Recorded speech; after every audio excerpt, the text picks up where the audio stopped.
Pa grad se tokom rata najviše uništava. Ja mislim, u gradu Sarajevo možda smo mi najviše uništeni. Tada je palo masa tih granata. Pogađani su svi naši depoji, elektrovučne postavnice, mreža, vozila. Procjenjuje se da je na grad spalo preko 1500 granata tokom rata.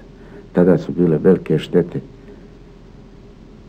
Tako da je to jedna bila vrlo teška situacija. Ljudi su bili u panici.